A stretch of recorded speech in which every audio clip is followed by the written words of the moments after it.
Hello everyone. Sorry because of the technical issue, but we are here and we're very excited about this that we received over the email yesterday, very night. So we decided to wait until today to open it with you.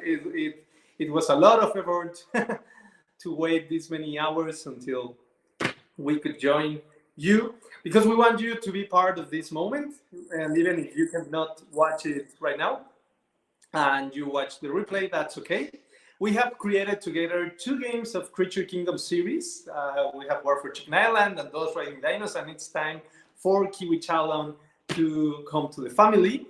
So let's start and open this. Right now it's like just it came very nicely wrapped. So Merry Easter, I guess, because it's like a Christmassy wrap. So I took some of the tapes off already, and whoa, we have in here. It's the first time I'm seeing this, so I'm as excited as I hope you are. As you can see, there's some very cool spot UV to bring up front the Kiwi characters in there. The box feels very sturdy. If you receive those Riding Dinos, then you know that the boxes are very thick, and that's like something that I love, like to have a box that I know that will last. And well, let's start by opening this. And most likely I will see the liner, the box liner, which, you know, we enjoy this part of opening the box, like the wow factor, which you can see like small kiwis in there. These are part of the concept art when we were deciding the characters and the small kiwis that would be in there. So I guess it's time for a new game to be featured here.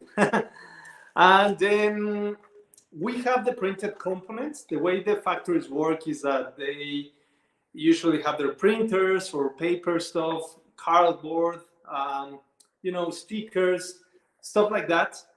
And they have their suppliers for plastics, miniatures in this case, or wood pieces. So we received those in the past, and we made some fixes for the wood pieces. Right now, there are no miniatures right now in here, unfortunately, as far as I can see. But we have the cards and the box itself. And well, let's start with the rulebook. The rulebook is very similar to those Riding Dinos in size and also in layout, where we use both pages to feature like a whole topic. For example, in here we talk about the components, and then in this section we talk about the setup. It is 16 pages long, but that's because of the appendix or the additional play variants. In here you can see the how to play. It's just these 2 pages to know how to play once you know the setup. Then in here you have the action types of the cards, and yeah, basically how does the actions on the turn by turn work. Then we have still a section of the build action. Then we have the flockboard, just 1 page to describe like the anatomy of the flockboards, which we will be reviewing shortly. Then we have some rules about the leaders and their abilities and specifics. So as you can see, it's just 2 pages of how to play the game, and the rest is the specifics. We have an appendix of the different season cards that are the objective for every round. The player who controls the most of a particular territory or that meets some conditions and criteria. Then we have here the what's this? The end game. When the end of the game is triggered, how to count the points, and some examples, because it's always very helpful to see an example. All of this has been like a lot of work on our end, but especially my learning experience, because in War for Chicken Island the rules were not as polished as they could have been.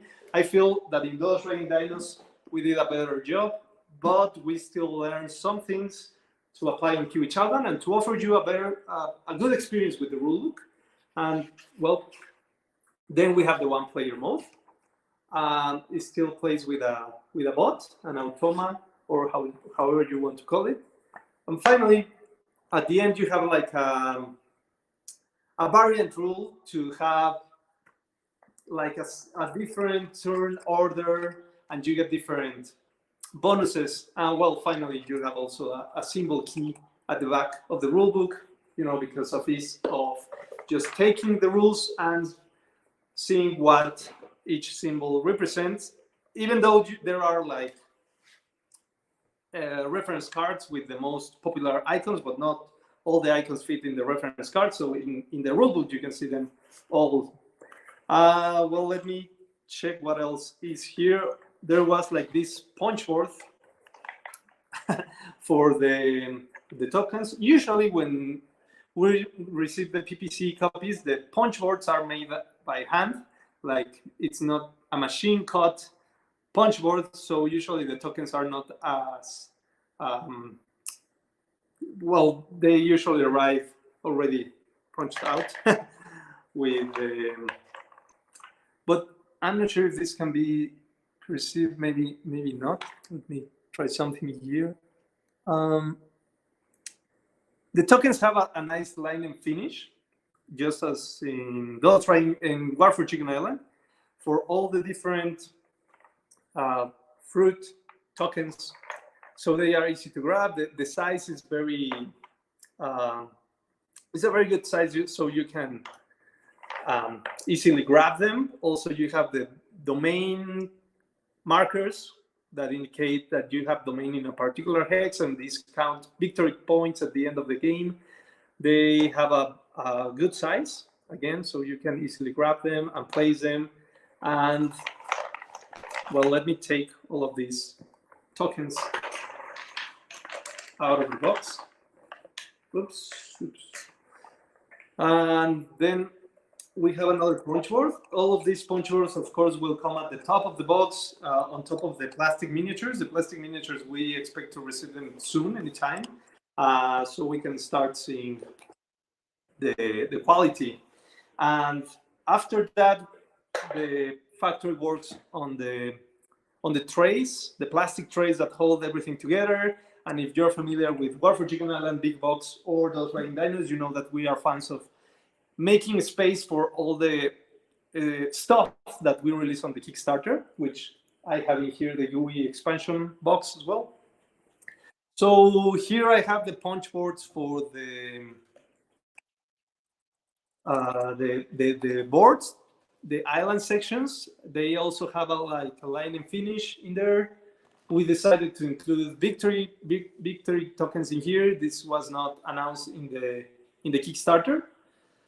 But yeah, you're getting more tokens. Yeah, this one counts 5 points. So instead of just keeping track in your mind at the end of the game, you can start like grabbing these tokens. I will punch out this island section, which again, it is a sample made by hand, not machine cut. So the punch out is not as smooth as it is when it's a finished copy.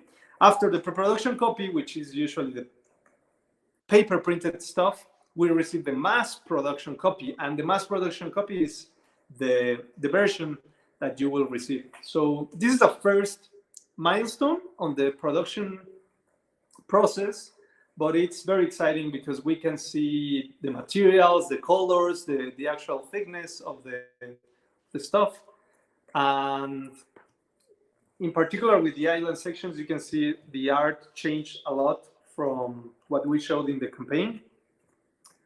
There are different island boards. Of course, this is a reflection, but allows different configurations. And then we have different illustrations and configurations of the hexes. I really like the result on the art.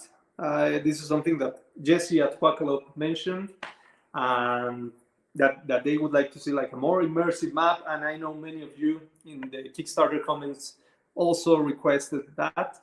This is the season marker, which also is large, so it's easy to take. These are the initiative tokens which indicate your starting resources depending on the the turn order at the table, and then the different nest orders.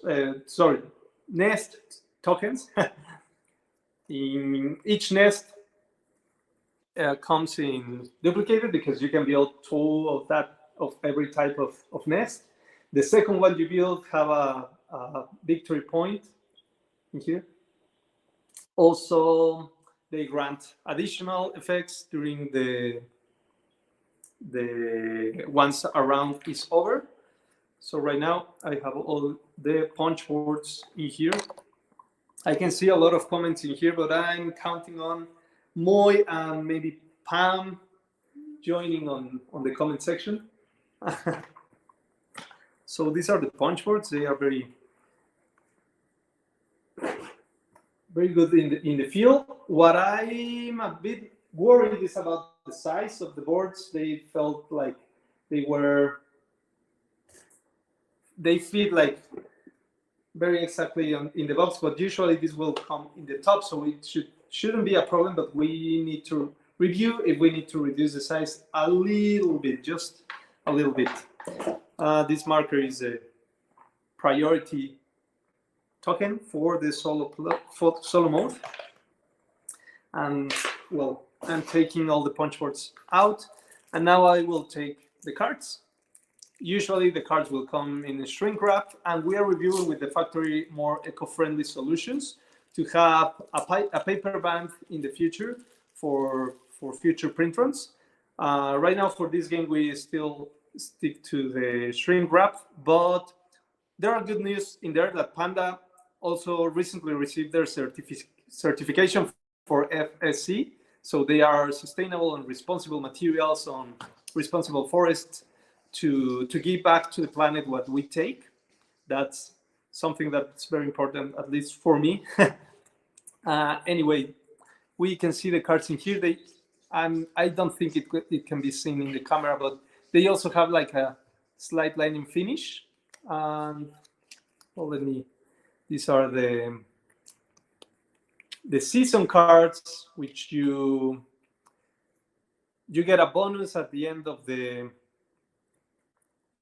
round if you have the most of this condition at the top, or any other player gets the other benefit. Then after those season,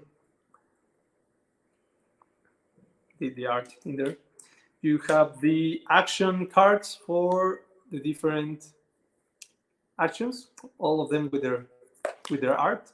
These are the wild cards, which you can use as any action or just gain the resources indicated on the top. You decide how to use them.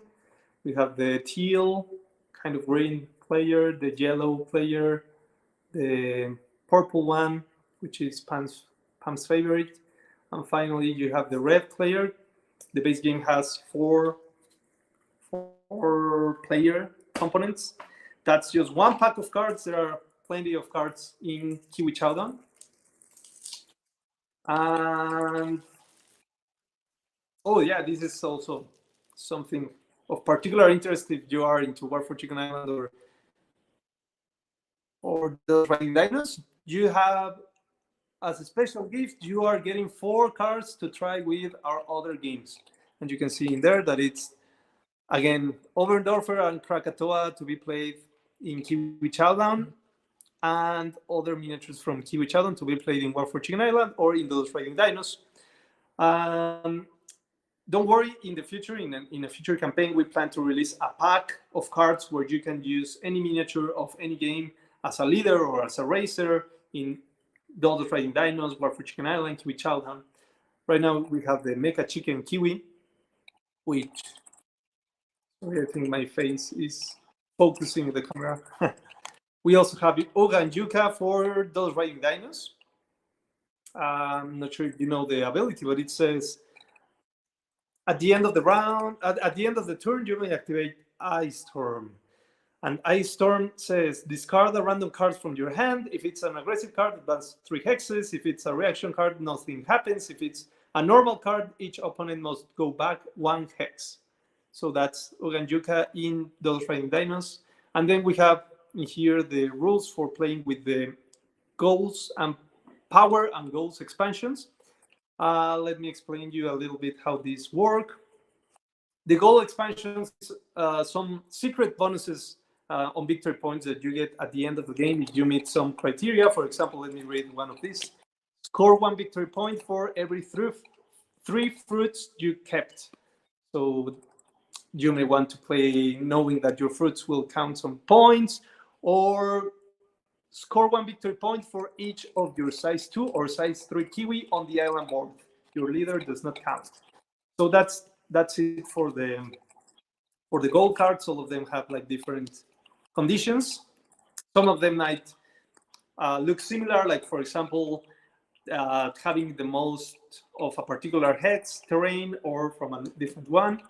Then we have the power expansion. The power expansion is makes some crazy combos in the game that I really like. The art is the same, but the color of the kiwis changed to indicate that these are like more alternate cards, and also in here it's night rather than daytime. These action cards play normally with the action on top, but also you have to pay the cost indicated in the card. In this example is 2 fruit, and it says choose up to 3 of your domain markers on the island board, move each one to an adjacent hex that doesn't already have a domain marker. So you can do crazy stuff and combos with this, and then some of them are instantly applied, the ones with the lightning icon. The others without the lightning icon doesn't have like a instant benefit. They grant you a bonus for the rest of the game. And well, something that we also had to change is the back color of the cards. I will show you so you can easily recognize. These are, for example, the action cards from the red player, the purple, the yellow, the green player. Then you have the leader cards, which is a cream color. You have the gold cards, which is brown. Then the power cards are blue, and the solo cards are like a lighter blue hue. And the sleeves, in case you added the sleeves, has a see-through window. It's something different we are doing for our games now with Kiwi Chowdown, with Lords of Bala, and then you can clearly see which card is the one that it's sleeved. That's something very cool that I hope more games start to do. It will be very, very cool during gameplay. You have the reference card with the most popular icons, and then what every action does. So it's a very straightforward game, like very simple rules, but the depth and the strategy, and especially the pushing of kiwis out of the island board or just around the island to shift who controls which hexes is the enjoyable part. Also activating the unique ability of your leaders. I'm sorry about the camera not focusing this in first. But we have all the different leaders in here. Chopin, we have Burbus, we have Musgo, we have the Mecha Kiwi, Uga and Yuka, and the special cards you get to play with your War for Chicken Island or Those Riding Dinos miniature in here. These have unique abilities, and every leader has two cards. So just as in Those Riding Dinos or in War for Chicken Island, you get 2 cards and you decide which one to use as your leader. It would be kind of the same. The players can take the miniature they like, then they see which card they would like to try. They have different abilities. For example, let me show you one from Chopin, which is, I think, the most straightforward. I'll leave the art in here. It says, one of the abilities is move Chopin exactly 3 hexes in a straight line. Push every kiwi of any size from the 2 hexes in between the starting and landing hexes.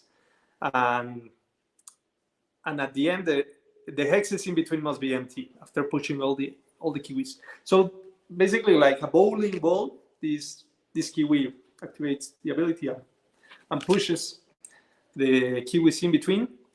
And then we have the other one, which is move Chopin 1 hex, push up to 2 kiwi of any size from the hex you land on.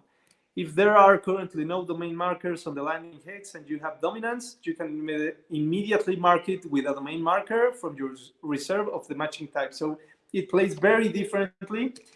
And this is something that I really like about this game, is the replayability, because there are so many cards, so many combinations, and then the configurations on the island board, the season objectives. I'm always very happy to play Kiwi Challenge because of that, because I feel it will be like a new game with just the same system of placing. And well, we have also some Ziploc packs because you can store easily the game in there. So that's pretty much what's coming in here in the base box right now. I hope we get the miniatures soon, and we will be sharing those with a lot of pictures. And also, I have here the GUI expansion. We are very glad that we were able to make this miniature in translucent plastic. It's like a greenish translucent. That's what we are expecting from the factory.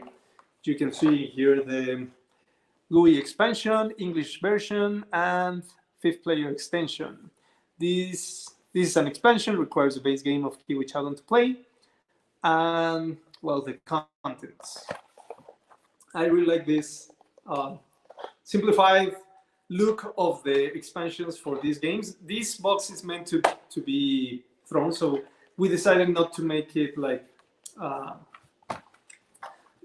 you know, like it doesn't have like plastic in there other than the tray for the miniature, which can be moved into the base game.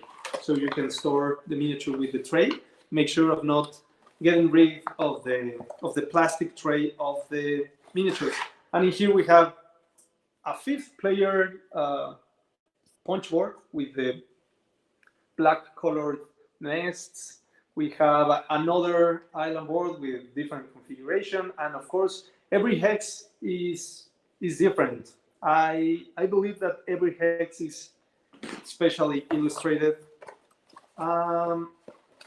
We have in here the flyer, a special thank you note from all the team, but it was originally written by Pam and also by Pepe and me, but mostly Pam, I'll be honest. That's something I missed on Those Riding Dinos, including a thank you letter, like in printed version in War for Chicken Island. It was included in the Kickstarter exclusive box. So yeah, it's every time that you see this, you can remember us and the help that you offered to do this Kickstarter possibility. Then we have the player mats, which I'm currently reviewing with the factory about the finish.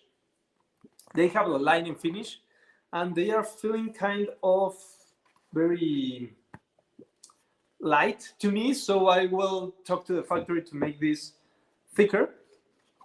And in here, well, you place all your Kiwi tokens, which are wooden discs with a silk print of the Kiwi icon, pretty much like this guy in here. Those will be the Kiwi tokens. We received the samples, and I think we shared those in pictures in another update. Sorry, I think I'm starting to lag from what I can see in the video. And you place your nest tokens and the leader also in here. Then it indicates the limits, and you have for each player. So that's it. I think the last thing we didn't watch was the back of the box. Oh no, sorry, there's another thing in here. It's the season board, again, line and finish. And again, I think this will be thicker. I will ask the factory to provide like a stronger material, but don't worry. At this point, for the preparation copy, we review the colors, the cut, the size, the look and feel overall.